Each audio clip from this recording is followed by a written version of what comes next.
अस्सलामुअलैकुम। सिरात मुस्तकीम चैनल में खुश आमदीद। आज 27 नवंबर 2018 है। दोस्तों, मैं आपसे शेयर कर रहा हूँ सऊदी अरब के मुख्तलिफ बैंक्स के रियाल रेट, जिसमें मैं आपसे पाकिस्तान, इंडिया, बांग्लादेश और नेपाल के लिहाज से बात करूँगा। रोज़ाना की बुनियाद पर सऊदी अरब से मुतल्लिक ताज़ा तरीन ख़बरें ऑलरेडी मैं मॉर्निंग में शेयर कर चुका हूँ। वो वीडियो लाजमी देखिएगा, जिसमें गैर मुल्की अफराद के लिए बहुत अहम मालूमात हैं।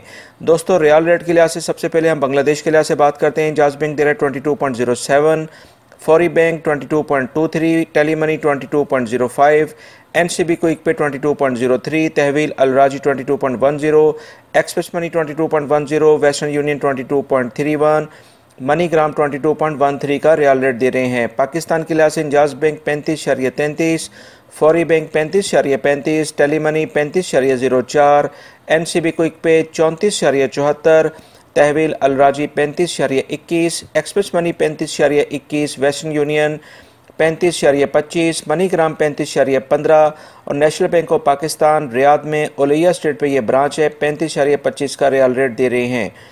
इंडिया के लिहाज से इंजाज बैंक दे रहा है 18.55, Fawri bank 18.54, Tele Money 18.61, NCB Quick Pay 18.33, Tahweel Al Rajhi 18.45, Express Money 18.45, Western Union 18.63, MoneyGram 18.48 का रियाल रेट दे रहे हैं। नेपाल के लिहाज से इंजाज बैंक दे रहा है 30.47, Fawri bank 30.35, MoneyGram 30.15, NCB Quick Pay 30.06, Tahweel Al Rajhi 30.22, Express Money 30.22, Western Union 30.43 और मनी ग्राम 30.35 का रियाल रेट दे रहे हैं। दोस्तों, ये थे आज के रियाल रेट जो कि मैंने आपसे शेयर किए हैं। उम्मीद करता हूँ मेरी इस वीडियो को आप लाइक ज़रूर करेंगे और इसको अपने दूसरे दोस्तों से भी शेयर करिएगा। अपना बहुत सारा ख्याल रखिएगा। मेरे चैनल को सब्सक्राइब करना मत भूलिएगा और बेल बटन लाजमी प्रेस कर लीजिएगा, ताकि जैसे मैं कोई वीडियो अपलोड करूँगा फौरी तौर पर आपको मिल जाएगी। अस्सलामु अलैकुम।